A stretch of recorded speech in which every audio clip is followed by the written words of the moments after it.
Masechet Kiddushin, Daf Gimel, on va commencer par Bet Amud Bet, à la deuxième des grandes lignes.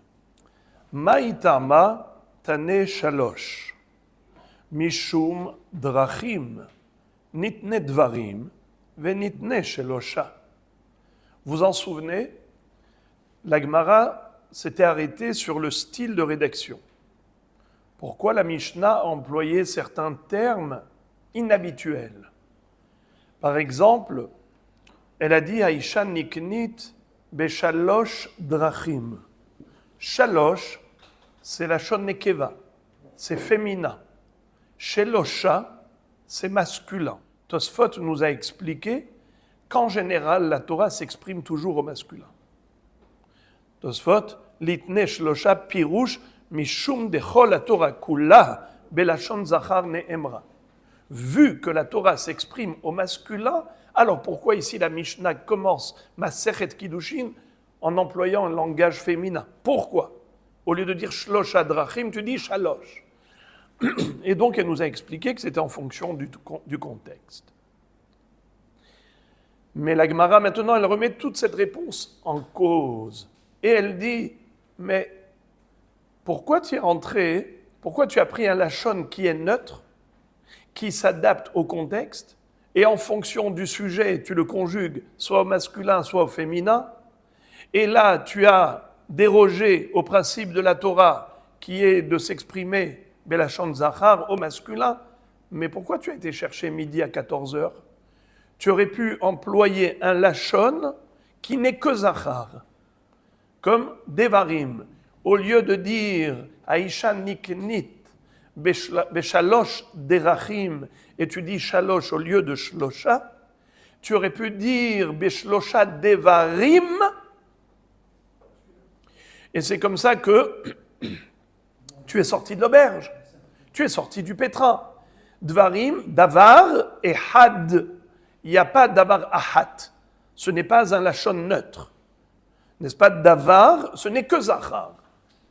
Et en général, on dit dvarim, kama dvarim, dvarim, dvarim. Pourquoi est-ce qu'ici tu as dit drachim et après tu es rentré dans un pétrin? Il y a derer qui est la nekeva, il y a derer qui est zachar, et donc en fonction du contexte, tu vas l'adapter. Mais pourquoi tout cela? Tu aurais pu dire devarim, aisha niknet beshlosha dvarim, et on garde le lachon zachar. C'est la question qu'on va étudier maintenant.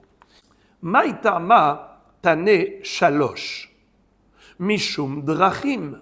Pourquoi on a employé le langage, le chiffre au féminin, shalosh drachim? Parce qu'il est écrit derer. Et comme on a dit derer, il faut l'adapter au sujet. Si on parle de femme, si on parle d'homme, nitne dvarim, venitne shlosha. Alors tu aurais pu employer le terme de dvarim, et là il n'y a plus d'ambiguïté. C'est sûr que c'est zachar, et comme ça on reste toujours dans le même inyan, comme la Torah s'exprime toujours, belachon zachar. Regardez Rashi. Ou par chinan, maïtama tane shalosh, mishum drachim ka'amart, litne dvarim, venitne shlosha. Rashi dit trois mots. Ke'orha di Gemara, comme est l'habitude de la Gemara. Réponse. Mishum de kaba'el mitne bi'a. Ou bi'a ikre derer. Dirtiv et derer gever be'alma. C'est-à-dire, pourquoi est-ce que le Tana a choisi le terme drachim au lieu de dvarim? C'est parce qu'il y a, parmi les trois formules d'acquisition d'une femme, soit kesef, soit shtar, mais il y a également bi'a. La relation intime, c'est un moyen d'acquisition de la femme. Étant donné que nous avons un pasouk qui dit, dans Michelet, il y a un pasouk, je vous le lis, vous l'avez du côté gauche. Derech hanesher bashamaim, derech nahash aletzor, derech onia beleviam, derech gever bealma, ken derech isha mena efet, achla umahatapiha, ve'amra lo pa'alti aven. Ces deux psukim parlent de ce que fait la prostituée en cachette. Car en général, l'intimité, c'est quelque chose de discret. Derech gever be'alma. Alma, c'est une femme, une jeune fille plutôt. Vatelech alma. Derech gever be'alma. L'habitude du garçon, de l'homme avec sa femme, c'est quelque chose de discret. Ken derech isha mena efet. Ainsi, une femme qui se prostitue, elle fait des choses en cachette. Achla ou mahatapiha ve'amra lo pa'alti aven. Elle a mangé, elle s'est essuyé la bouche, et elle dit je n'ai rien fait de mal. Quand on parle ici de manger et d'essuyer la bouche, vous avez compris de quoi il s'agit. C'est-à-dire qu'une fois qu'elle a fait la avera, elle s'essuie et dit mais moi ça va, je suis irréprochable. Eh bien, la Torah emploie le terme derech pour désigner la relation conjugale, la relation intime, la bi'a, elle appelle derech. Derech gever be'alma, ken derech isha mena efet, puisque l'une des trois formules d'acquisition de la femme, c'est bi'a, et bi'a s'appelle derech, voilà pourquoi fallait-il employer le lachon de drachim. Et puisqu'on a parlé de drachim, eh bien, derech étant un lachon neutre, il a fallu l'adapter.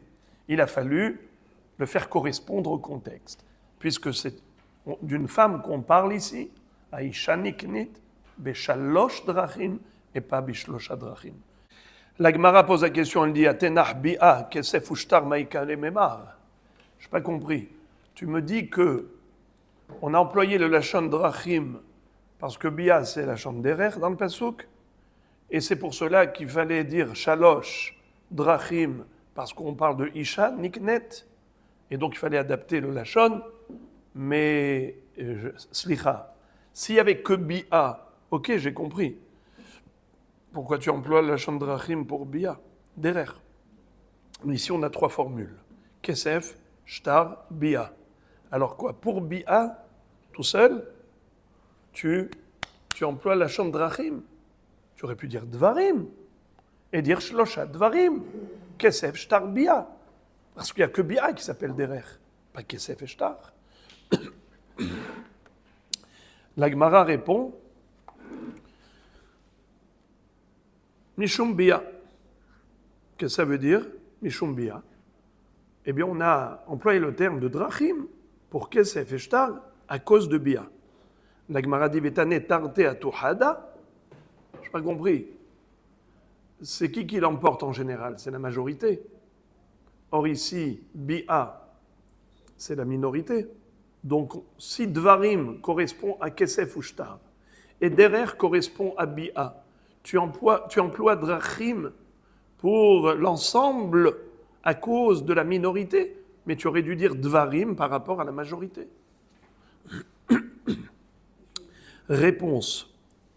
Hanach nami tzorech bi'aninu. Même le kesef et même le shtar, c'est dans l'objectif d'arriver à l'intimité. Donc la relation conjugale, c'est finalement l'objectif du mariage. C'est pour ça que ça l'emporte. Même si dans la majorité, c'est kesef ou shtar, il y en a plus en quantité, mais en qualité, si je puis ainsi dire, c'est bi'a qui est essentiel par rapport au kesef ou shtar. Car c'est l'objectif du mariage. On fait ça pour ça. La Torah, en fait, Mekadesh, Amo Israël, Alideh Hupa avec Kiddushin. Ça veut dire que la Torah nous a donné la marche à suivre pour arriver à la consommation. Dans le sens où un homme, quand il prend une femme, c'est pour consommer, pour arriver à avoir des enfants et ainsi de suite. Donc c'est clair que c'est l'objectif. Mais après ça, on a la manière de faire, le mode, la démarche. Donc tout ça, c'est que dans l'objectif d'arriver à faire des choses dans le kasher. Donc tzorer bi'a. Donc bi'a l'emporte dans toute l'histoire, puisque c'est l'objectif. Donc on a écrit drachim par rapport au derech gever be'alma. Deuxième réponse, pourquoi on a parlé de drachim et non pas de dvarim? Ve'iba'itima hamane Rabbi Shimon hi. L'auteur de notre Mishnah, c'est certainement Rabbi Shimon, qui a dit quoi? Detania Rabbi Shimon Omer, mipne ma'amra Torah ki yikach ish isha, velo katav ki tillakach isha leish, mipne shedarko shel ish, lechazer al isha, ve'en darka shel isha, lechazer al ish. Mashal Adam, she'avdalo aveda, mi chozer al mi, ba'al aveda mechazer al avedato. C'est-à-dire, pourquoi a-t-on employé le terme de drachim au lieu de dvarim?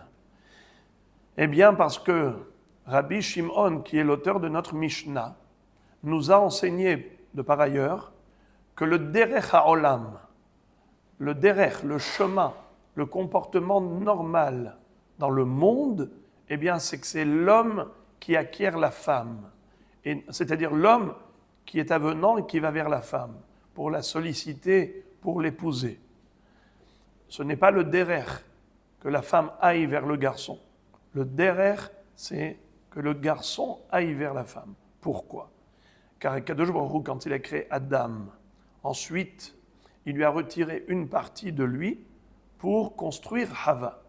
Vaïven et atzela. Vaïvi eha el Adam. Alors, Akadosh Baruch Hu a retiré de Adam une partie, et c'est comme ça que Adam a retrouvé ce qu'il a perdu. Donc la femme est un objet perdu de l'homme. Étant donné que quand une personne a perdu quelque chose, qui va vers qui? Est-ce que c'est l'objet qui va vers la personne ou la personne qui va vers son objet? Matzah isha matzatov. La Metsia, c'est la Aveda. L'homme a perdu son âme sœur. Il a perdu une partie de lui.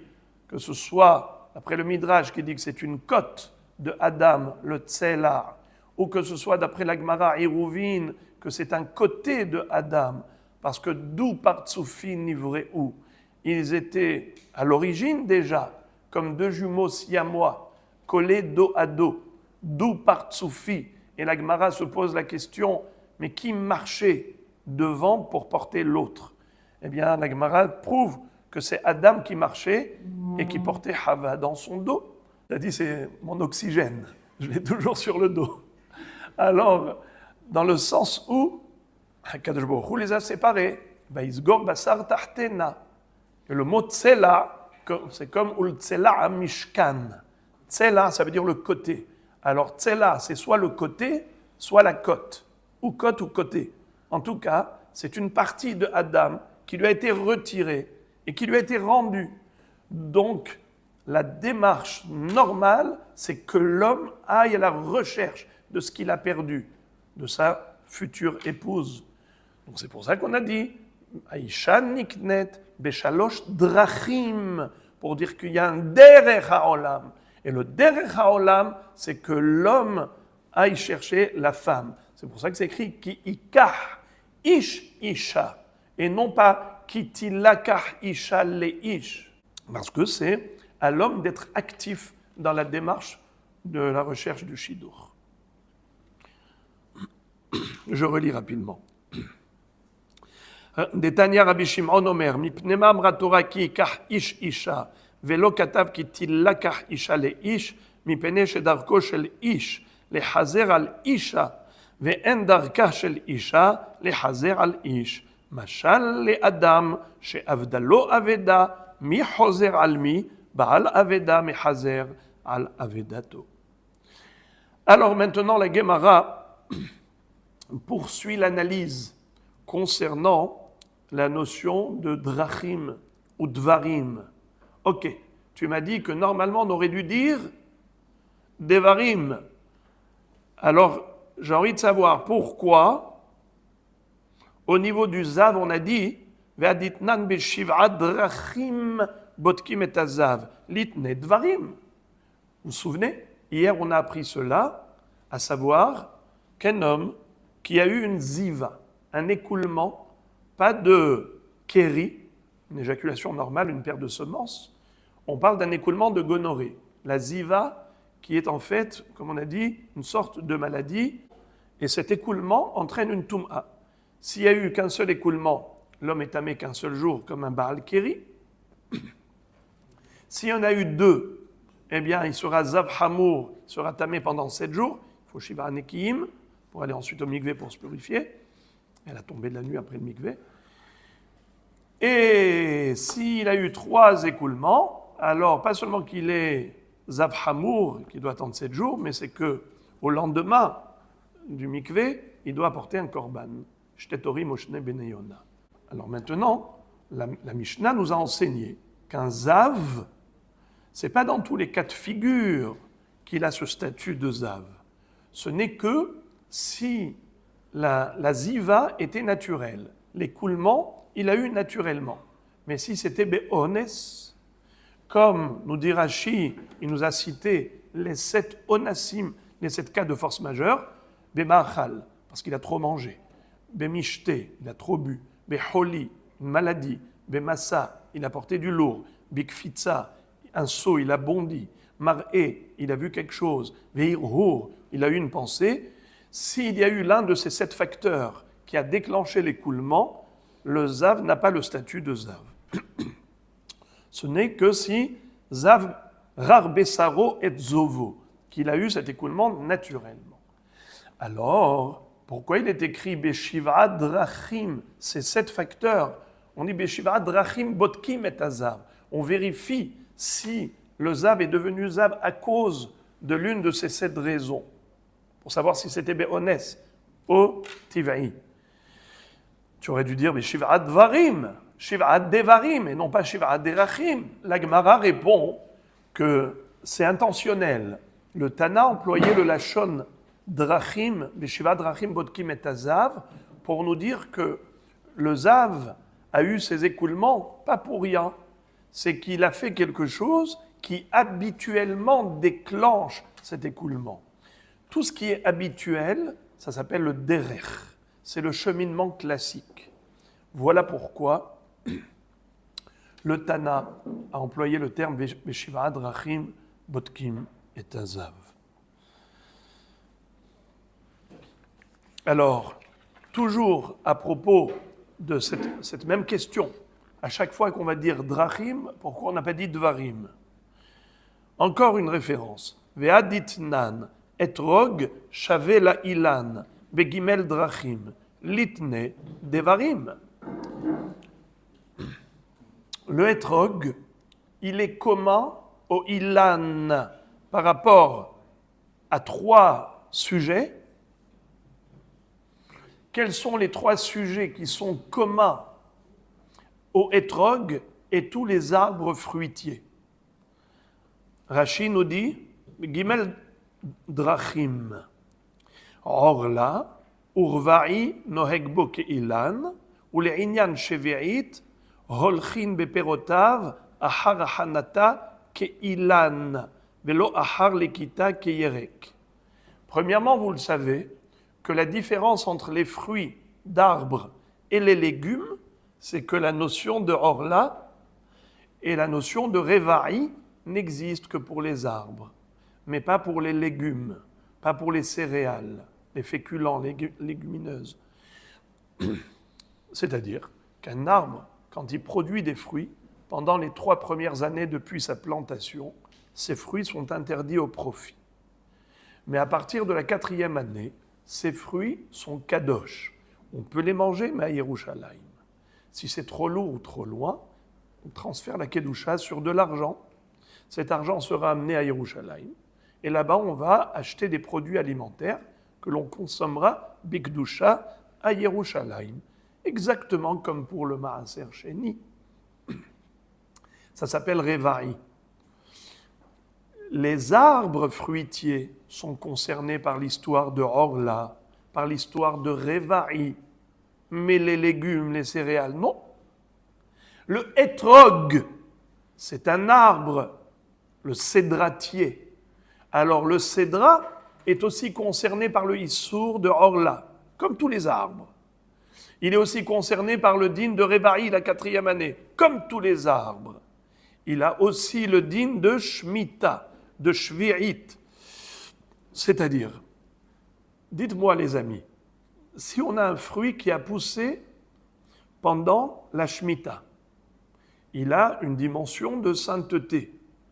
On peut le manger, mais bikdusha. On ne peut pas le jeter à la poubelle, on ne peut pas l'abîmer, on ne peut pas le commercialiser. Les fruits de Shemitah, vous connaissez.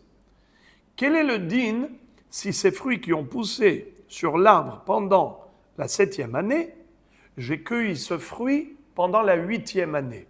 Est-ce que ce fruit a une kedusha de shvi'it? Oui ou non? Réponse, oui. Car la hanata, le bourgeonnement du fruit, a eu lieu pendant l'année de la Shemitah. Donc il est kadosh. Qu'en est-il des légumes qui ont poussé pendant la Shemitah, mais je les ai cueillis la 8e année, après la Shemitah? Est-ce que ces légumes ont une kedusha de Shemitah? Réponse, non. Car pour les légumes, on va d'après la lekita. On va d'après la cueillette. C'est la différence entre les légumes et les arbres. Maintenant, le hétrog. Est-ce qu'il ressemble aux légumes ou il ressemble à tous les arbres fruitiers? Alors, on nous dit que par rapport à 3 sujets, Beshalosh drachim, hétrog shavé la ilan, Beshlosha drachim. Le hétrog ressemble à tous les arbres fruitiers par rapport à 3 sujets. Beshlosha drachim. C'est quoi les 3? Orla, Revaï, Sheve'it. Premièrement, c'est que le din de Orla et de Revaï s'applique. Troisièmement, c'est que le din de Shemitah, il s'applique comment? Non pas par rapport à la Lekita, mais par rapport à la Hanata, comme les arbres fruitiers. Voilà les 3 points communs. Etrog, Ilan. Pourquoi tu as dit Drachim? Tu aurais dû dire Shlosha Dvarim. Etrog, Shavé, la Ilan, Beshlosha Devarim. Pourquoi Beshlosha Derachim? Réponse. Mishum debarinan mitne sefa velayerek bederech ehad. Étant donné que, à la fin de cette Mishnah, on va nous dire que le hétrog ressemble aux légumes par rapport à un sujet. Lequel? Le maaser. Vous savez que pendant les 6 années agricoles entre une Shemitah et l'autre, nous avons 2 cycles de 3 ans. La première et la deuxième année, ce n'est pas comme la troisième. La 4e et la 5e, ce n'est pas comme la 6e. Lesquels prélèvements sont applicables les 2 premières années de ces 6 ans? Eh bien, Teruma a donné au Kohen, Maaser Rishon au Lévi, Maaser Sheni, ce sont les fruits qu'on doit monter à Yerushalayim. Ça, c'est la première année et la deuxième année. La 3e année, Teruma au Kohen, Maaser Rishon au Lévi. Pareil. Il n'y a qu'une chose qui change, c'est le Maaser Sheni qui sera remplacé par Maaser Ani. Au lieu de monter cette deuxième dîme, Maaser Sheni à Yerushalayim, on laissera cela aux pauvres. On abandonnera le Maaser aux pauvres. On donnera aux pauvres plutôt. 4e et 5e année, c'est comme la 1re et 2e année. Trouma, Kohen, Maaser Rishon, Olevi, Maaser Sheni, Yerushalayim. 6e année, eh bien, à la place de Maaser Sheni, Maaser Ani. Voilà. Donc on a 1, 2, 4, 5, Maaser Sheni. 3 et 6, Maaser Ani. Ok. Alors maintenant, tu me dis les fruits de la première année, de la deuxième année, de la troisième année. Mais c'est quoi les fruits de la première année, de la deuxième, de la troisième par rapport au maaser pour fixer lequel maaser est applicable actuellement? Est-ce que c'est maaser sheni ou maaser ani? On va d'après quoi? La cueillette? Ou on va d'après le bourgeonnement? Hein?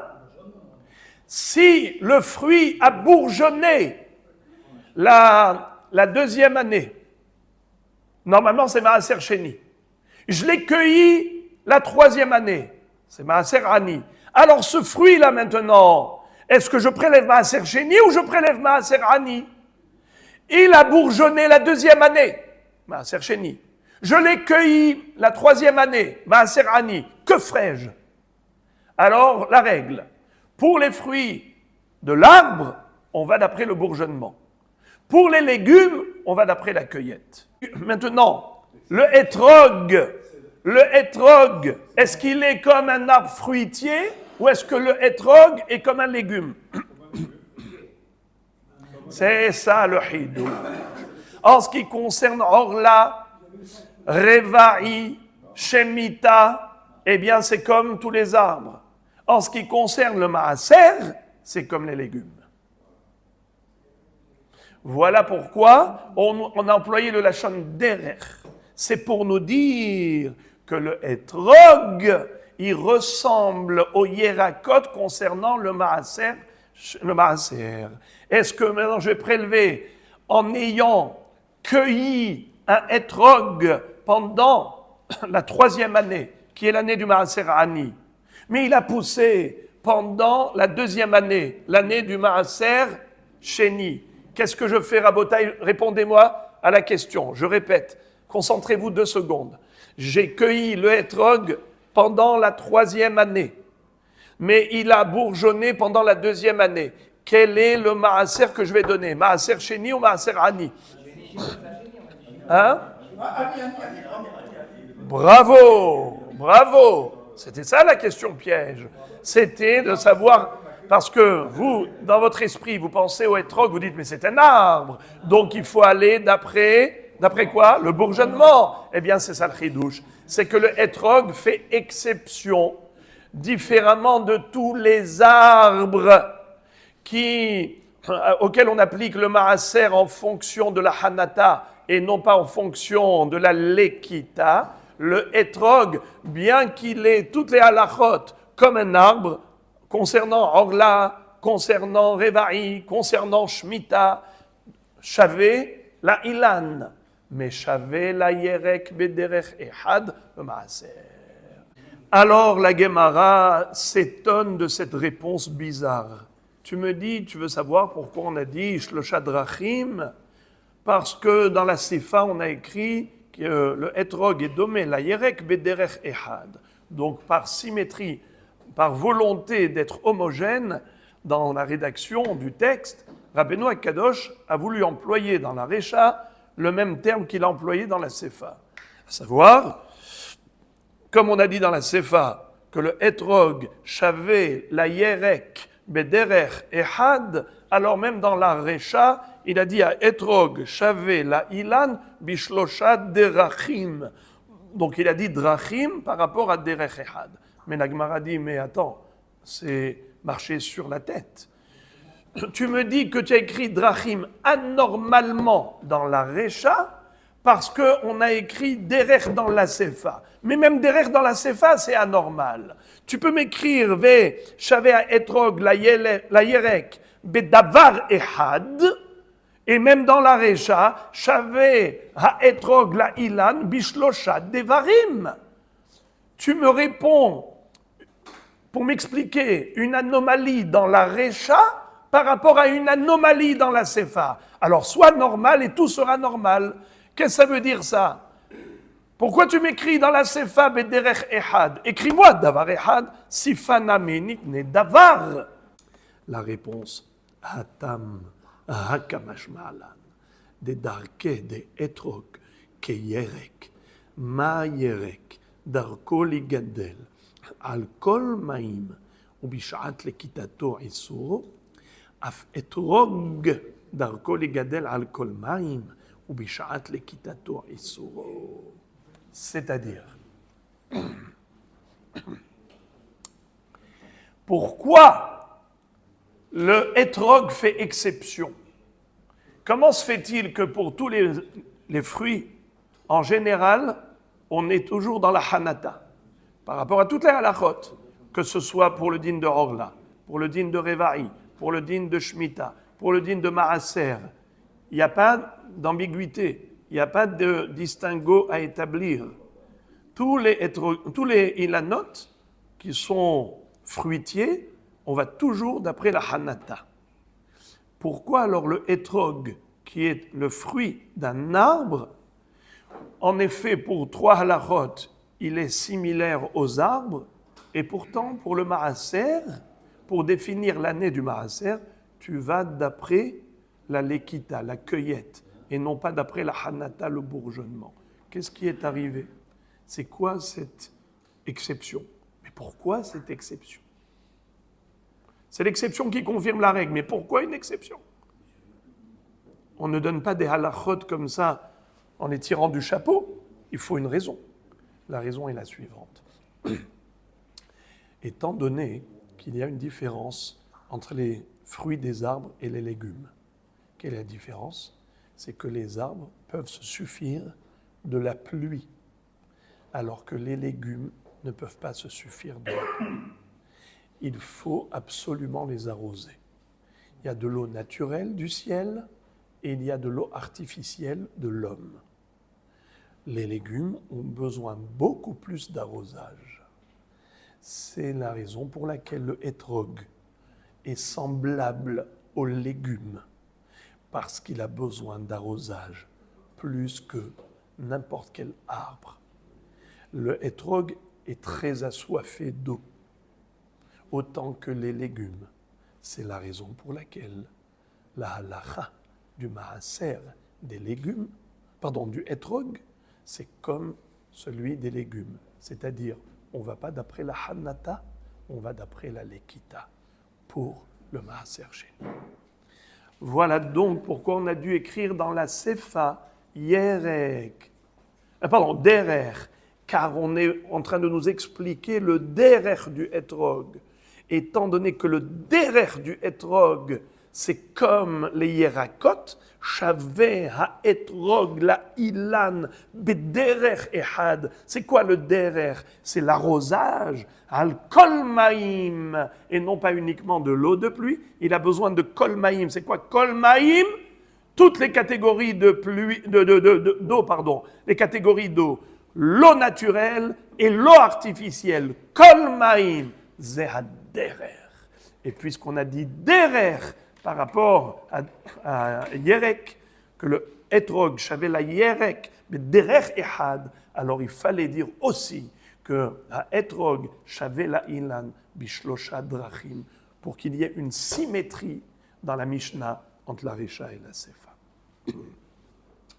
La Gemara poursuit toujours dans le même ordre d'idées, toujours la même question.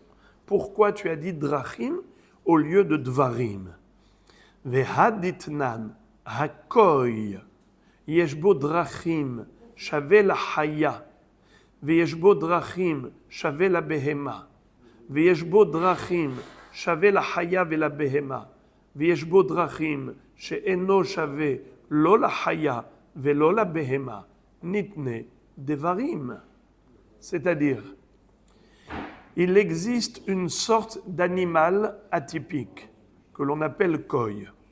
Et il a des halachot spéciales, des halachot qui sont similaires à la behema et des halachot qui sont similaires à la haya. Par exemple, la behema et la haya, toutes les deux, ont besoin de shchita. On ne peut pas manger sans shchita. Mais par contre, au niveau de la mitzvah du Kisui Adam, ce n'est pas pareil. Le sang de la behema, on n'a pas besoin de le recouvrir après la shchita. Mais le sang de la haya, il faut recouvrir après la shchita. Il y a encore une différence. Le helev de la behema, il est assourd, pas le droit de manger. Mais le helev de la haya est permis. Alors regardez ce que la Mishnah va nous dire à propos du koy. Hakoy, yeshbo drachim, il a des sujets, il a des halachot, shave la haya, qui sont similaires à haya. Kisui haddam, recouvrir le sang après la shrita.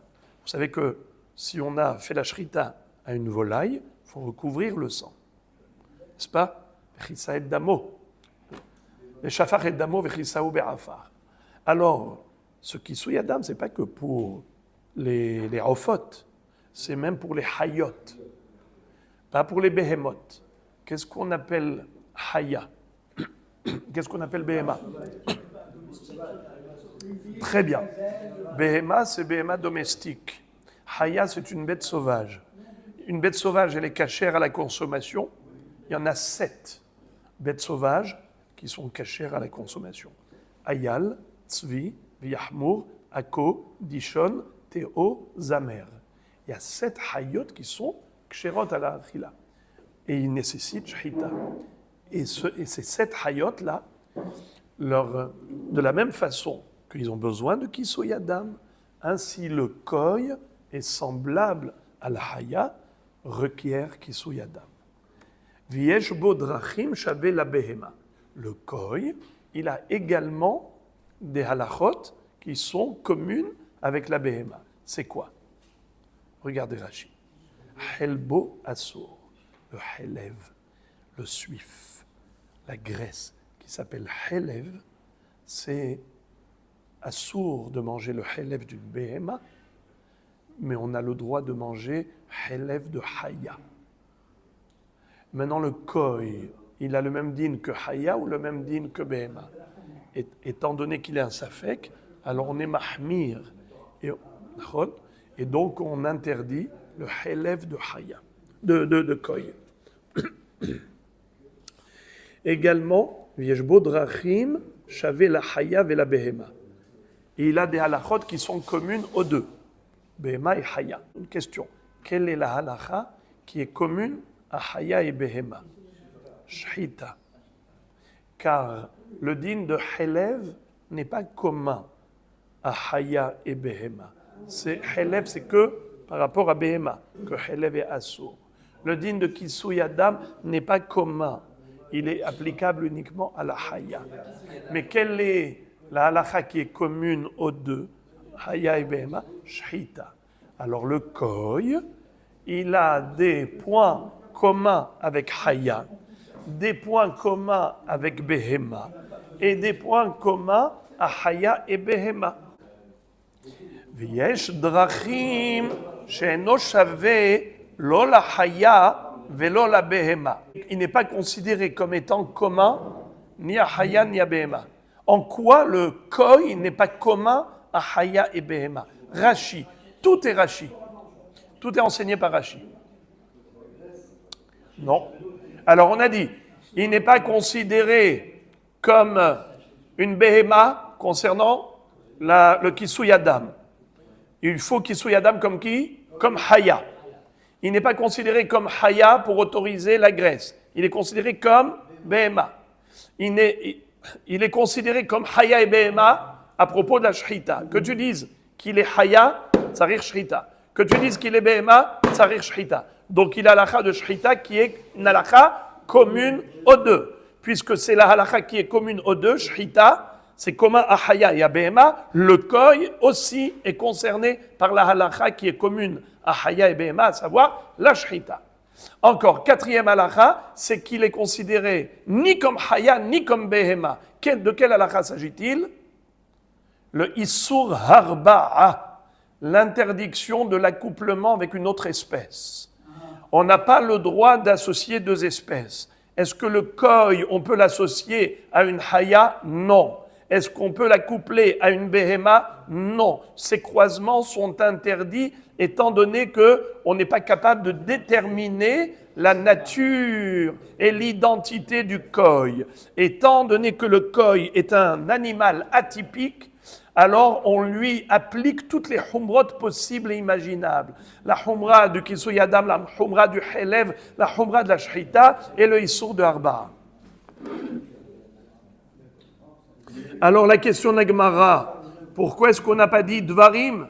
On aurait pu dire nitne devarim au lieu de drachim. C'est la première question d'Agmara. Vetu haditnan zo ahat min adrachim. Sheshavu gite nashim ne shehurure avadim. Nitne dvarim.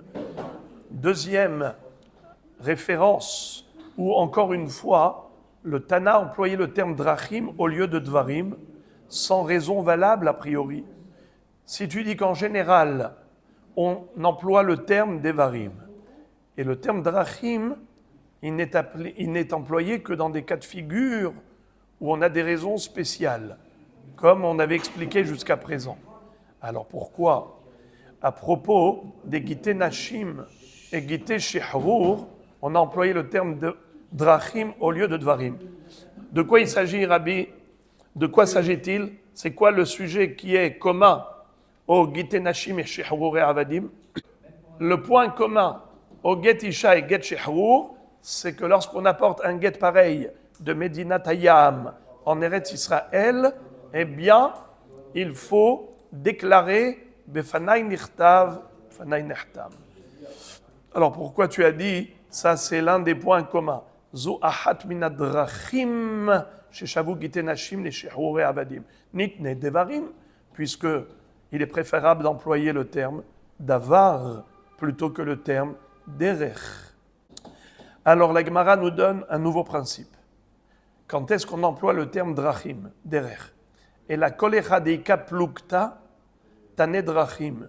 Et kolecha de leka plukta tane dvarim. Le mot ici plukta, ça veut dire un distinguo. Lorsque la Mishnah veut établir un distinguo entre deux choses, elle emploie le terme drachim. Comme par exemple, le etrog ressemble au ilan dans tel derech et ressemble au yerek dans tel derech. Le koi ressemble à la behema dans tel derech, ressemble à la haya dans tel derech.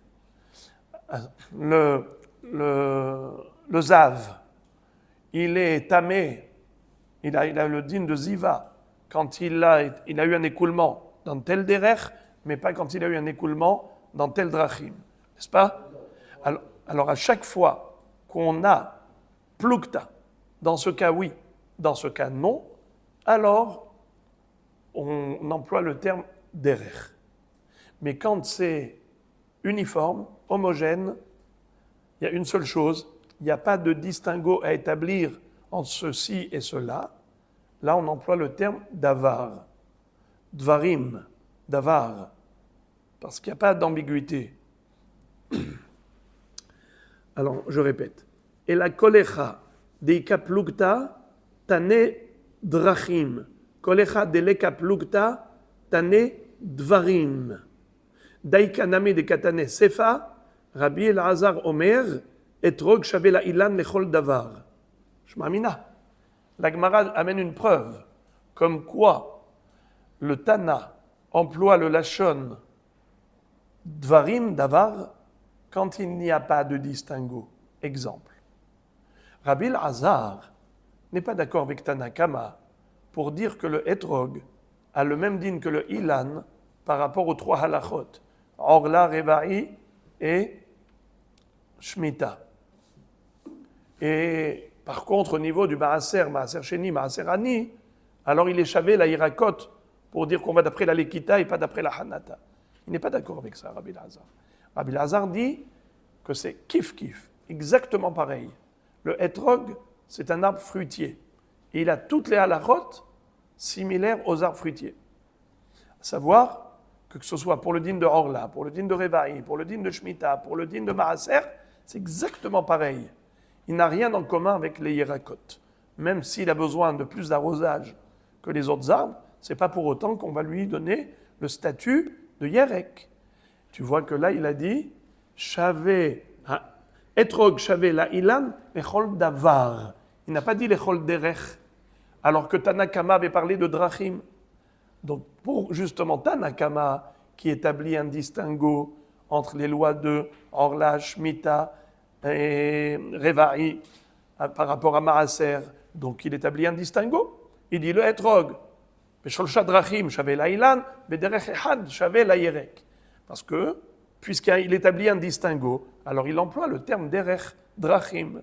Tandis que Rabbi Elazar, qui n'établit aucun distinguo, il dit le etrog, il a toutes les halachot comme un arbre, eh bien là il n'a pas dit Shavé ha etrog la ilan lechol derech, il a dit lechol davar.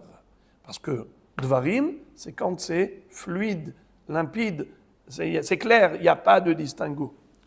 Si vous voulez voir, Rashi fait un petit résumé succinct. Le Rashi de Ika Plukta. Quand il nous parle des distinguos, regardez Rashi comment il a été très très succinct. Hiluk bidrachav. Le mot plugta, ça vient du mot hiluk, parce que on peut traduire plugta par mahloket, et on peut traduire plugta par hiluk, distingo. Bederech zu, ou domelekan, ou bederech zo, enodomé. Par rapport à ça, il ressemble à ceci, par rapport à ça, il ne ressemble pas à ceci.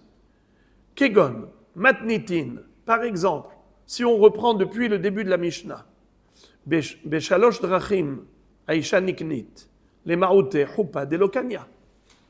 Tout de suite, on va voir que quand on nous dit Aisha niknet, Beshalosh drachim, on va exclure une autre formule d'acquisition qui ne marche pas, ne fonctionne pas pour acquérir une femme, pour faire Irusin.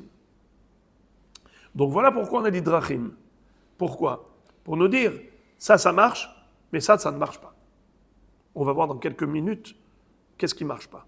Mais en tout cas, on établit un distinguo. Là, on emploie le terme drachim. Vedezav, achiouda veones leziva, velones aher. À propos du zav, on a dit, Beshiva drachim bodkim et azav. Les 7 facteurs qui sont considérés honnêtes, et le zav n'est pas zav, pour autant, même s'il a eu un écoulement, eh bien ça, c'est considéré honnête, mais pas autre chose, pas un écoulement naturel. Un écoulement naturel n'est pas considéré honnête. Vedegitin, à propos du get, be'elu shave, velo be'omer, tenu get ze li'ishti u'shtar shehurur ze le'avdi. De hozer baget, ve'eno hozer b'shehurur, des achin lo la'adam, shelo befanav. Quand on nous a dit que ze ehad adrachim, que le get shehurur et le get isha sont communs, c'est par rapport à la déclaration de Befanai Nirtav ou Befanai Nahtam. Mais en quoi ils ne sont pas similaires, le get isha et le get shehurur, en quoi ils ne sont pas similaires ? Eh bien par rapport à tenu get zele ishti ou tenu shtar shehurur zele avdi. C'est-à-dire, moi je peux offrir un cadeau à quelqu'un, même à son insu. Reuven, Shimon, Lévi. Reuven veut offrir un cadeau à Lévi, mais Lévi n'est pas là. Qu'est-ce qu'il fait ? Il dit à Shimon, soulève le cadeau au profit de Lévi. Lévi, eh bien, est devenu propriétaire de ce cadeau, même à son insu. Il n'est même pas au courant. Comment ça s'appelle en hébreu ? Zachin la Adam shelo befanav. On peut offrir un srout à quelqu'un, même à son insu. Maintenant, donner un get à une femme, c'est positif ou négatif ? C'est négatif. Une femme, elle n'a pas envie de divorcer, c'est-à-dire qu'elle se retrouve dans une situation délicate maintenant qu'elle est divorcée. Alors, quelqu'un qui donne le get pour sa femme, un shaliach, lui dit tiens, prends le get pour ma femme, et il soulève. Est-ce qu'il fait kinyan pour elle ? C'est comme si elle a reçu immédiatement ? Non, elle n'est pas considérée comme divorcée immédiatement. Ce n'est que lorsque le shaliach va lui remettre en main propre le get qu'elle va divorcer, mais pas maintenant. Parce que en havin la adam shelo befanav.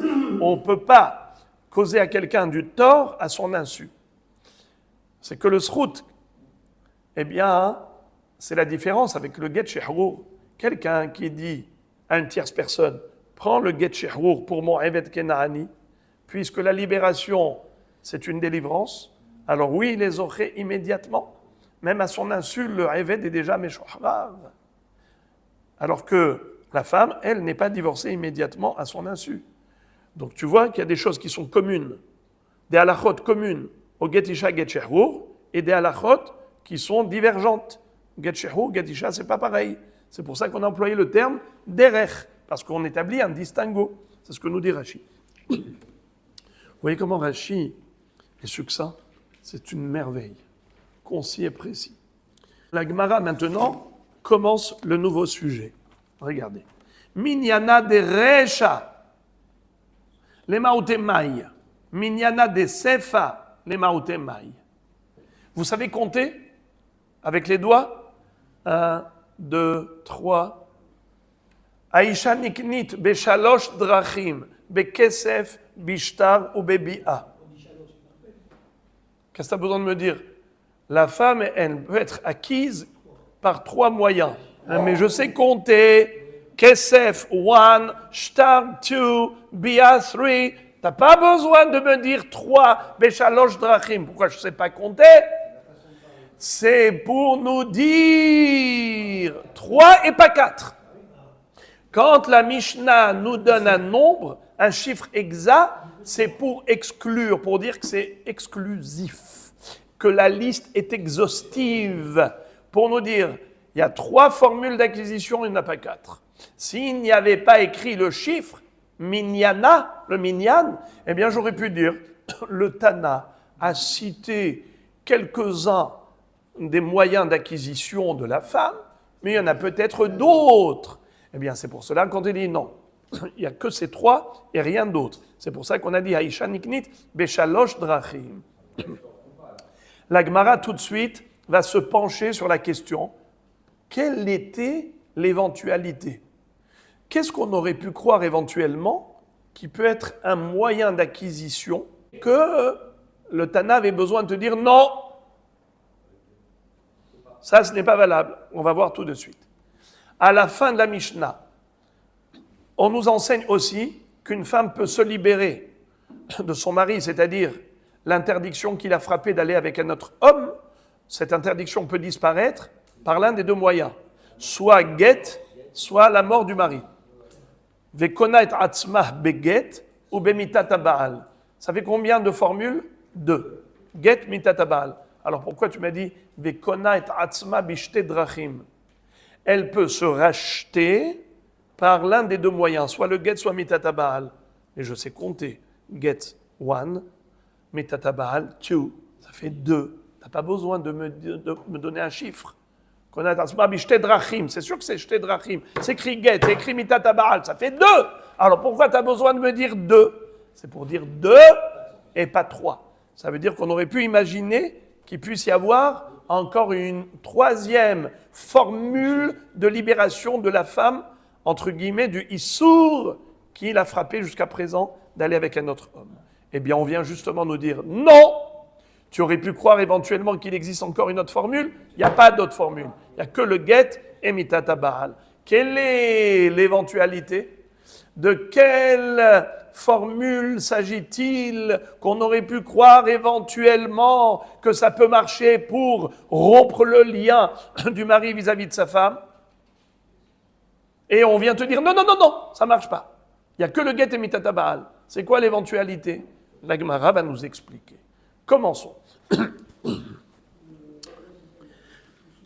Minyana de Recha le Mautemai, Minyana de Sefa le Mautemai. Le chiffre du début, à quoi il sert, qu'est-ce qu'il veut exclure, et le chiffre de la fin, qu'est-ce qu'il veut exclure. Minyana de Recha le Maute Hupa. Le premier minyan, ça vient exclure une formule d'acquisition dont on aurait pu croire qu'elle est valable, et c'est pour ça qu'on te dit qu'elle n'est pas valable. C'est la Hupa. Qu'est-ce que c'est que la Hupa? Alors, il y a plusieurs explications dans les Rishonim. On verra ça plus tard dès qu'on va arriver au Dafé. C'est là-bas où on va retrouver Rav Huna qui nous dit que Be'emet, Hupa Kona Bekal Vachomer. On verra c'est quoi la Hupa. Est-ce qu'on parle de 2 Hupot? Une en tant que Irusin et l'autre en tant que Nisuin? Ou bien on parle d'une seule Hupa qui va réaliser l'ensemble de l'acquisition du début jusqu'à la fin, depuis les Kiddushin jusqu'au Nisuin. En tout cas, c'est cela que le Tana voulait exclure par le nombre. Le chiffre 3 des formules d'acquisition. Aïcha niknit beshalosh drachim et pas be'arba'a. On a voulu exclure la Hupa. Hupa, ça marche pour Nisuin, mais pas pour Kiddushin. Kiddushin, c'est au Kesef, au Shtar, au Bia. La Gemara dit, c'est joli, c'est beau, mais ça ne marche pas pour Rav Huna. Ul Rav Huna d'Amar Hupa Kona Mikal Vachomer, les Maotemai. Nous verrons, Be'ezrat Hashem, dans le Dafé, que Rav Huna a un Kal Vachomer puissant pour démontrer que la Hupa est un moyen, pas seulement de Nisuin, mais même de Kiddushin. Pas seulement de mariage, mais même de fiançailles. La Hupa a le pouvoir de réaliser les 2 opérations, Kiddushin et Nisuin. Alors selon lui, tu ne peux pas me dire que le Tana, quand il a écrit le chiffre 3, c'était pour exclure la choupa. Car Behemet, la choupa, ça marche. Alors le chiffre, il vient exclure quelle formule d'acquisition? Et là, les maouté halipin, ça vient exclure le kinyan qu'on appelle halipin. C'est quoi le kinyan halipin? Comment nous on l'appelle?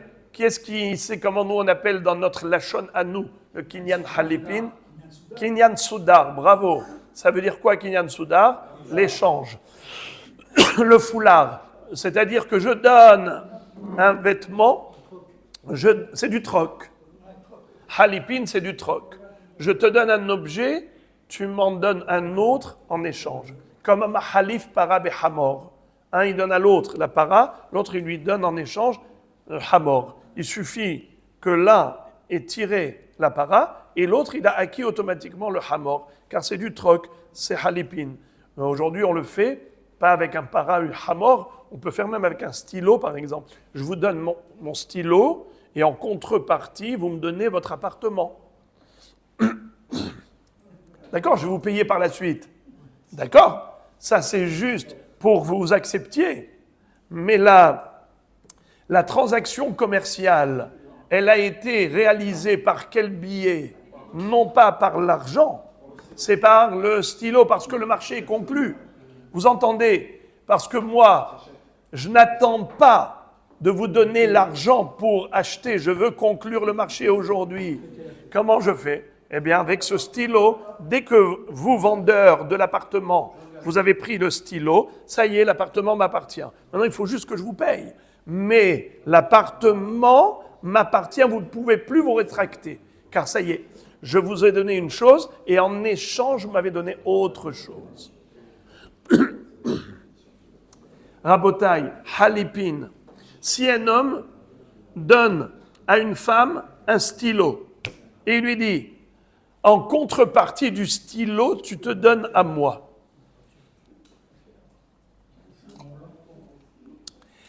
Kinyan kesef, kinyan shtar, kinyan bi'a, ça marche. Est-ce que kinyan halipin, du troc, donner à la femme un objet et qu'en contrepartie de cet objet, elle l'accepte de se marier? Ça marche? Le kinyan aura lieu? Vous dites oui, c'est faux. Eh bien, ça ne marche pas. Ce n'est pas kesef, c'est du troc.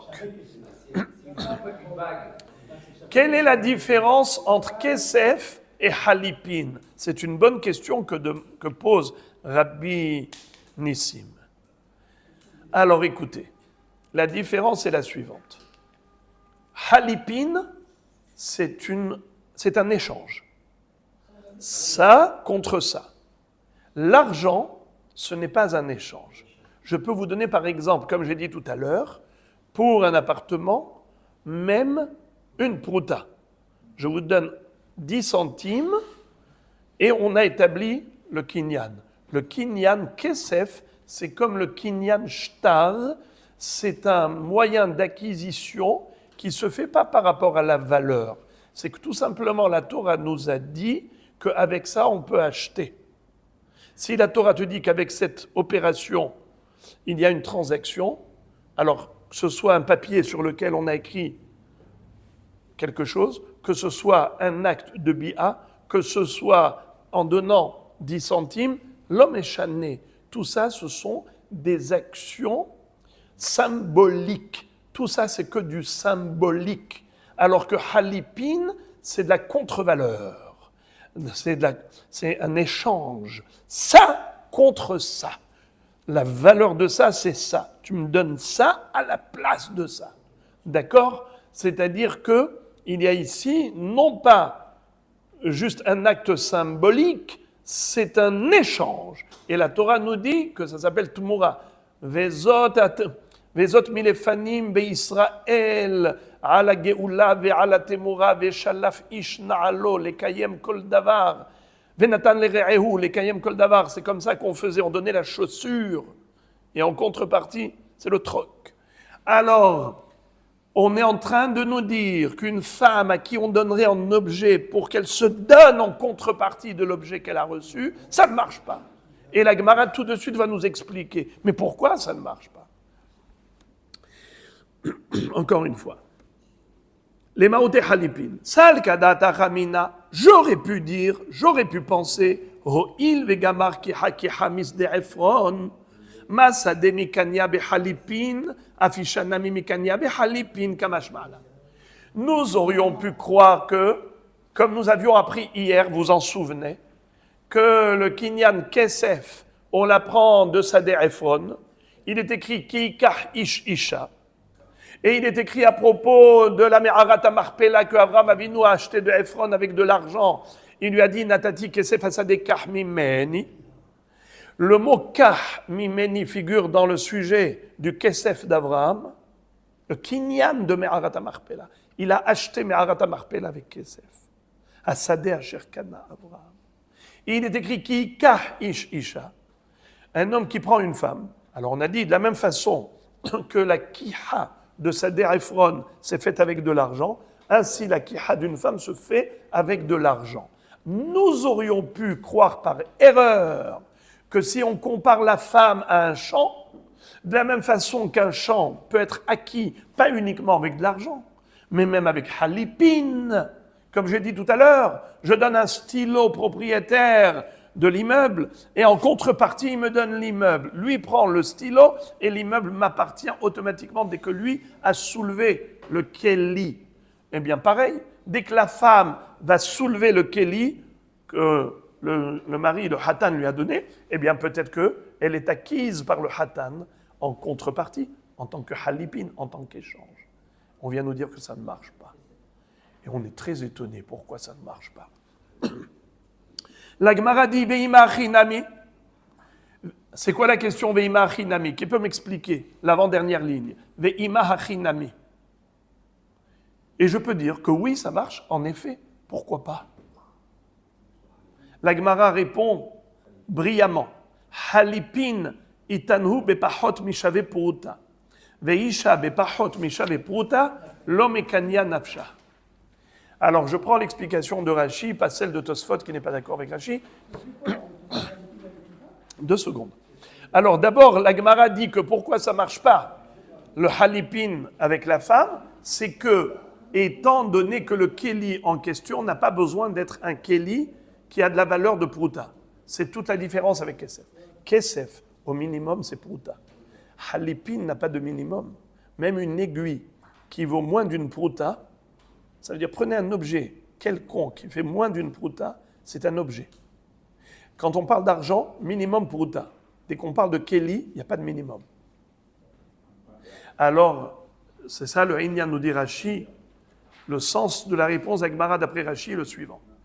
Une femme n'accepte pas de se faire acquérir, faire des kiddushin, avec un kinyan qui peut se faire avec un objet dont la valeur est inférieure à pruta. C'est une honte pour elle qu'on ait utilisé un moyen d'acquisition aussi bas.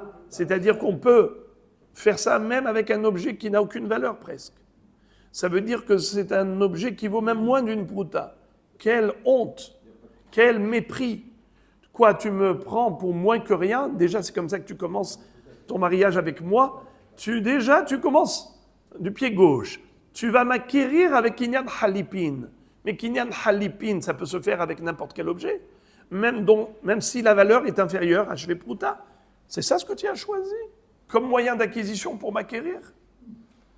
Étant donné qu'une femme n'est pas d'accord de se faire acquérir par kinyan halipin, eh bien voilà pourquoi ça ne marche pas. Et Rashi de dire un grand hidouche. Et cette fois-ci, même si pour le kinyan halipin, il ne lui apporte pas une petite aiguille, de rien du tout, il lui apporte une voiture.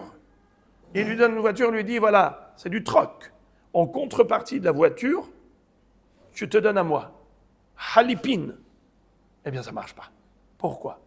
Étant donné que cette catégorie de kinyan, cette formule que l'on appelle halipin, peut se faire avec un objet dont la valeur est inférieure à shve pruta, Alors la femme ne veut pas qu'on l'acquiert avec un kinyan qui est méprisant.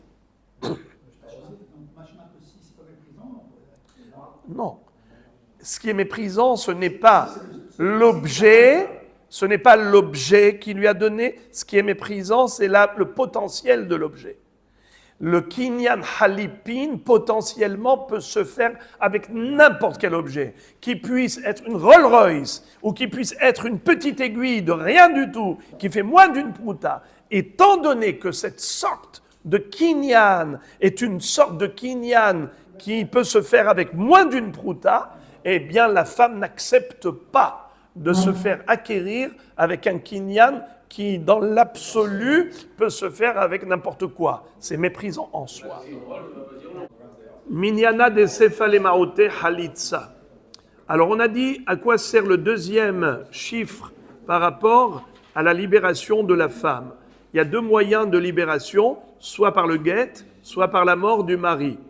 Pourquoi est-ce que le Tana avait besoin de donner un chiffre en disant deux moyens de libération? Réponse, les maouté halitza, c'est pour exclure le déchaussement. Sal kadata ramina, car j'aurais pu croire, titi bekalva homer mi yebama. Ma yebama shena yotza beget, yotza behalitza. Zu she yotza beget, enodin she yotza behalitza, kamash ma'alan. Nous aurions pu croire que de la même façon qu'une yebama peut être libérée du yabam par le biais d'une halitza, ainsi une femme, pour se libérer de son mari, elle peut se libérer par le biais d'une halitza. On aurait pu croire qu'il y a trois formules de libération d'une femme, soit le guet, soit la mort de son mari, soit la halitza. Car si la halitza est un moyen de rupture entre le yabam et la yebama, alors, kalva homer, qu'une femme peut être yotzet behalitza, ma yebama she'ena yotza beget, yotza behalitza, zo sheyotza beget, enodin sheyotza behalitza. C'est-à-dire, tu vois que pour la yebama, la Torah ne lui a pas donné le moyen de rupture qui s'appelle get. Et pourtant, le moyen de halitza, ça fonctionne. Ça peut rompre le lien entre le yabam et la yibama. Alors, à plus forte raison, entre un mari et une femme, qui peuvent divorcer même avec un get, Kalva Homer, qui peuvent divorcer avec une halitza. C'est ce que j'aurais pu croire. Kamash malan. C'est pour ça qu'Amishna te dit deux. Pourquoi le chiffre de la sefa était nécessaire? Pour te dire Aïcha konait atzma bishte drachim, beget ou mitat baal, et rien d'autre. Alors la Gemara pose la question, elle dit Veima achinami, mais pourquoi tu ne dirais pas que Behemet, il faudrait trois moyens? C'est-à-dire, il fallait que le Tana écrive que la femme peut être libérée par trois moyens, qu'elle se libère par le guet, par la mort du mari, et aussi par halitza. Pourquoi la halitza ne fonctionne pas? Veima achinami. Réponse à Markra, Sefer Keritut. Sefer Korta, ve'en davar acher Korta. On le déduit du pasuk, où il est écrit ve'katavla Sefer Keritut, ve'natan beyada, ve'shilecha mi beto ve'yatza ve'ayta leishacher. Ce qui veut dire que la Torah écrit Sefer Keritut pour dire qu'il n'y a que le Sefer qui est correct.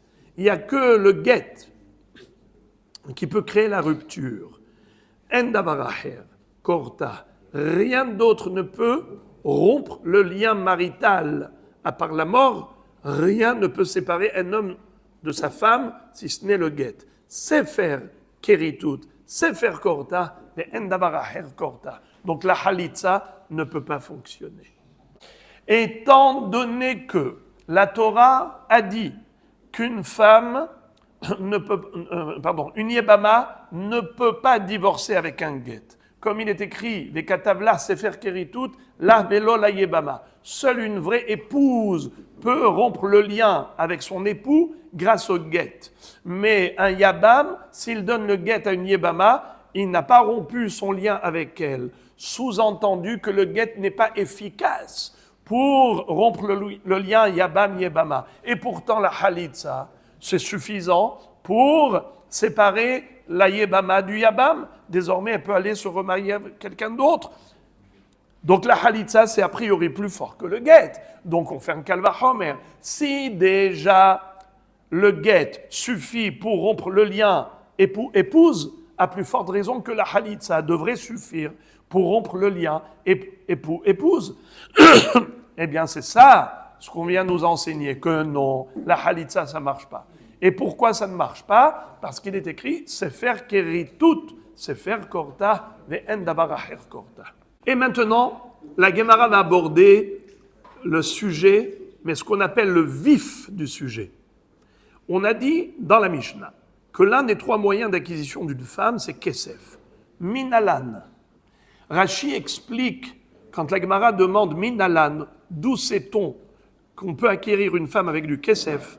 A priori, cette question n'a pas lieu d'être après que nous ayons appris le sujet plus haut avec Abraham Avinu, qui Hakecha Misde Ephron. Rashi nous dit, là-bas, c'était Agav. C'était juste au passage que la Gemara avait cité ce sujet pour nous apporter un élément de réponse. Rappelez-vous ce qu'on avait étudié hier.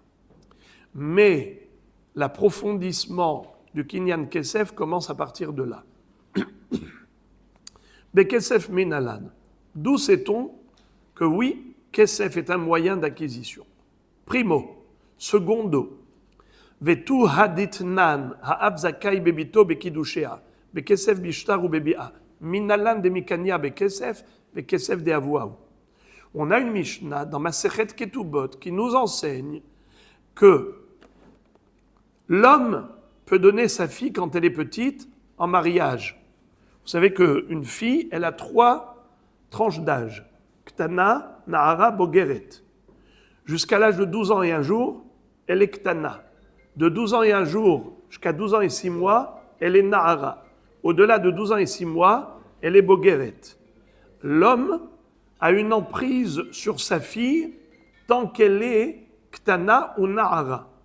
Mais à partir du moment où elle est Bogeret, ça y est, n'a plus aucune emprise.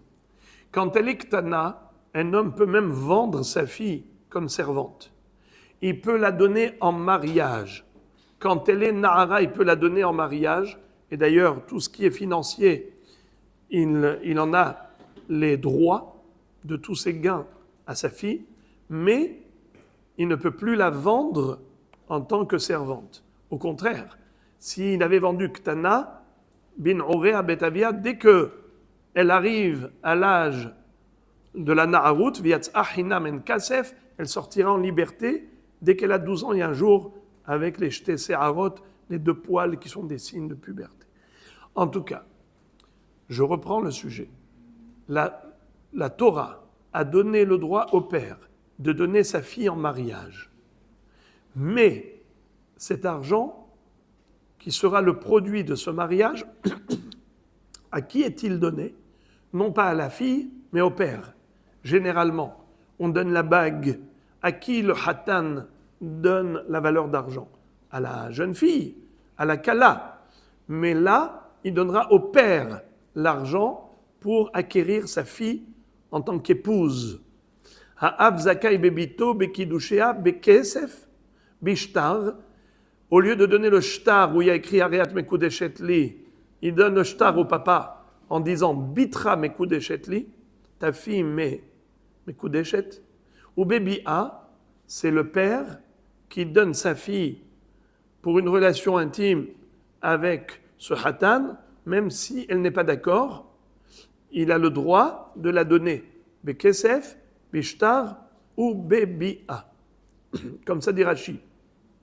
Vehu mosra le bi'a al korha leshem kiddushin be'odan na'ara, tant qu'elle n'a pas encore 12 ans et 6 mois. Alors, la question, elle est double. Minalan de mikania bekesef. Premièrement, d'où sait-on qu'une petite peut se marier avec du kesef? Et deuxièmement, d'où sait-on que l'argent revient au père? Alors, pour répondre à ces 2 questions, à la fois que Bichlal qui a Kiddushé Kesef, cette notion de Kesef pour les Kiddushin existe. Secondo, que si c'est un père qui donne sa fille qui a moins de 12 ans et 6 mois, elle est soit Ktana, soit Nahara, l'argent lui revient au père, d'où on le sait, du pasuk suivant. V'yatzah hinam en kasef. En kesef la adonze, aval yesh kesef le adon aher. Umanihu av. C'est-à-dire, à propos d'une Amaïvria, une servante juive, il existe une Shifha Kenaanite, une servante qui était Goya, mais on a aussi la notion de Amaïvria.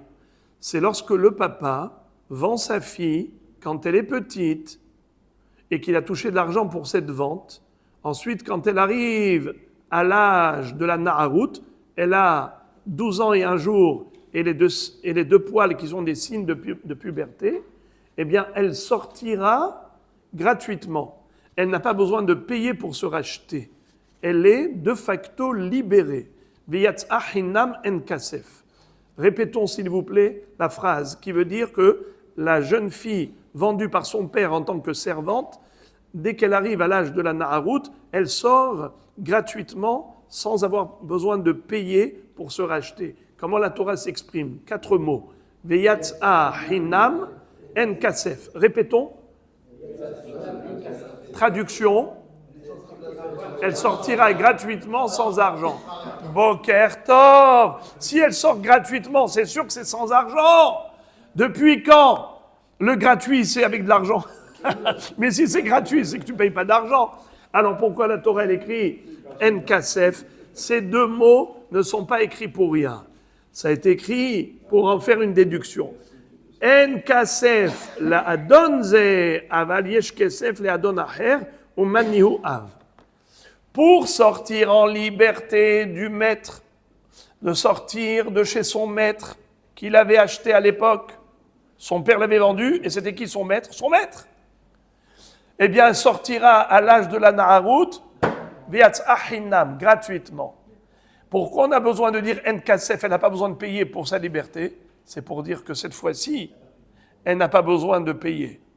Mais il y a un moment où il faut du kesef pour qu'elle sorte sous la tutelle d'un autre Adon. C'est qui l'autre Adon? Son père. Quand le père donne sa fille en mariage, elle sort de sa tutelle. Mais comment elle sort? Car le Hatan a donné de l'argent au père pour épouser sa fille. Donc quand elle sort du cadre de son père, qui est comparable à un maître, eh bien, elle sort de ce Adon-là qui est papa, parce que papa reçoit de l'argent pour cette sortie.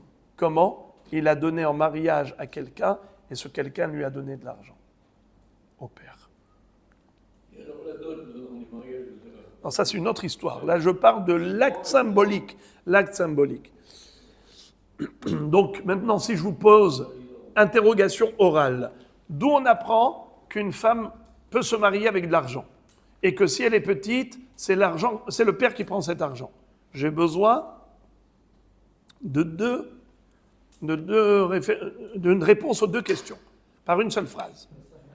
D'abord, le papa, on le sait qu'il peut donner sa fille en mariage, on verra après de quel pasouk, mais en tout cas, quand le hatan, le mari, va donner de l'argent, va donner l'argent à qui? Au père. Et d'où sait-on que l'argent revient au père? Parce qu'il est écrit à propos d'une servante quelconque que quand elle sort de chez son maître, elle sort gratuitement, pas besoin de donner de l'argent au maître. Ça y est, elle sort gratuitement. V'yatzah hinam en kasef. Et pourquoi tu répètes? Si tu as dit v'yatzah hinam, c'est normal que en kasef, c'est pour dire en kasef, la adonazé, quand elle sort de chez le maître. Alors là, en effet, pas besoin de payer pour ça. Mais quand elle sort d'un autre maître, c'est-à-dire de chez son père pour se marier, alors le mari doit donner au père de l'argent. Donc on a la réponse aux 2 questions en même temps. Tu vois que le mariage se fait avec de l'argent, et tu vois que cet argent, il va au père. Alors maintenant, la Gemara pose la question, elle dit « Veima ledida » qui te dit que l'argent va au père, mais peut-être que l'argent va à la fille La Gemara dit Achiashta. Ah bon? Penses-tu une chose pareille maintenant? Avia mekabel kiddushé adirti bet biti natati la ishazé veishak la kaspa. La Torah a donné le droit au père de la donner à sa fille en mariage. Pour rien? Et biti natati la ishazé. J'ai donné ma fille à cet homme. Ça parle du Motzi Shemra. Quand le Motzi Shemra est en train de calomnier sa jeune épouse en disant « j'ai pas trouvé de sang sur le drap ». Ça veut dire qu'il va chercher des rédimes comme quoi elle a trompé pendant la période fiançailles-mariage. Eh bien, la Torah dit, le papa va venir amener des rédimes pour démentir les premiers rédimes du mari et il va dire devant le Beddin, « Moraï verabotai, et biti natati la ish hazeh » j'ai donné ma fille à ce garçon, et voilà maintenant comment il va la calomnier, comme quoi elle a trompé soi-disant, et boum, boum, boum, il devra ensuite payer un knas d'argent il devra donner un knas au père pour le lachon hara, le motzi shemra qu'il a fait sortir sur cette pauvre fille. En plus, il va devoir la garder toute sa vie. Non seulement qu'il va devoir payer, mais à kesef, mais en plus, il va devoir rester avec elle toute sa vie, il ne pourra jamais divorcer. Bon, les frères et les amis, écoutez ça. La Torah a donné le droit au père de donner sa fille en mariage. Et biti natati la ishazé. Si la Torah donne ce droit, c'est qu'elle lui donne aussi le droit de prendre l'argent du mariage. Puisqu'il peut la donner en mariage, ce n'est pas pour rien que la Torah lui a donné ce droit, c'est qu'elle lui donne en même temps le droit de posséder cet argent, de garder cet argent pour lui. La Gemara dit, ah bon? Veima nemile ketana delitlayad le kabel kiddushin, aval na'ara delitlayad le kabel kiddushin, tagdish i nafsha vetishkol kaspa. La Gemara dit, ok, je l'accepte et je l'admets pour une petite jusqu'à 12 ans et 1 jour. Mais entre 12 ans et 1 jour et 12 ans et 6 mois, je dirais qu'elle pourrait recevoir les kiddushin et garder l'argent pour elle. Quelle est la différence? Une petite, elle n'a pas encore 12 ans et 1 jour, elle s'appelle Ena Bardaat. Elle n'a pas de conscience mature. Elle n'a pas encore la maturité. Alors elle n'a pas la main pour recevoir l'argent, c'est-à-dire elle ne peut pas faire un kinyan. Donc je comprends que la Torah a donné le droit au père de faire le kinyan, et donc il garde l'argent pour lui. Mais lorsqu'elle est na'ara, elle a déjà 12 ans et 1 jour, même si elle a moins que 12 ans et 6 mois, mais elle est déjà Gedola, elle est bat mitzvah. À partir de quel âge on est bat mitzvah? 12 ans et 1 jour. Donc elle a la possibilité de faire un kinyan. Donc elle n'a qu'à se marier elle-même et garder l'argent pour elle-même. Pourquoi l'argent revient au père? Il y a un pasouk dans Parashat Matot à propos des Nedarim, quand on a dit que le père peut annuler les Nedarim de sa fille quand elle est Nahara, avant 12 ans et 6 mois. Il est écrit Bin Ureha Bet Aviha. Quand elle est jeune, elle est chez son père. Qu'est-ce que ça veut dire? C'est pour te dire que tant qu'elle est Nahara, tant qu'elle n'a pas encore 12 ans et 6 mois, Kol Shevach Neureha Le Aviha. Tout ce que la fille gagne comme argent, ça revient au père. Tous les droits reviennent au père. La Gemara dit Ve'ela hade amaravuna. Amarav, minayin shema'aseh habat la'av, shenemar vechim kor ish et bito le'ama, ma'ama ma'aseh yadea le'rabba, afbat nami ma'aseh yadea le'avia, tipoklemi bin urea betavia. J'ai pas compris pourquoi alors Rav avait besoin d'une autre référence pour dire que lorsqu'une fille travaille, eh bien, la main-d'œuvre, tout ce qu'elle gagne, c'est à son père que ça revient. Pourquoi? De la même façon qu'il peut la vendre en tant que servante, automatiquement, il a le droit de la main-d'œuvre. Mais pourquoi est-ce qu'on a besoin d'un autre pasouk? On aurait pu le déduire du pasouk Bimbin Urea Betabia, puisque tu dis que ce pasouk, il est général. Ce pasouk donne droit au père par rapport à l'usufruit, par rapport à tous les droits de sa fille. Je ne comprends pas. Alors pourquoi Rav avait besoin d'un autre pasouk? Et la Be'afarat Nedarim ou Dirtiv, Achaname Be'afarat Nedarim ou Dirtiv. Eh bien, aucun rapport. Là-bas, on parle de Nedarim. Vechitema nilafmine. Et si tu veux comparer le domaine pécuniaire Au Nedarim, c'est impossible. Vechitema nilaf mine mamonami isura lo yalfinan. Alors tu vas me dire peut-être que il a le droit, en effet, de lui faire atarat Nedarim. Alors ainsi, il a le droit de lui prendre tout son gain, tout son bénéfice. Quel rapport? On ne peut pas comparer Mamona au Knassa, au Issoura. Le Issour, c'est une chose. Il a le droit de lui faire atarat Nedarim, la Hafara, mais qui te dit qu'il a le droit de lui prendre son argent? Rabotaï, je vais m'arrêter là. Bien que, normalement, on aurait dû continuer quelques lignes pour terminer le sujet, mais ce n'est pas grave. Je vois que vous êtes arrivé à saturation. On va s'arrêter là et demain,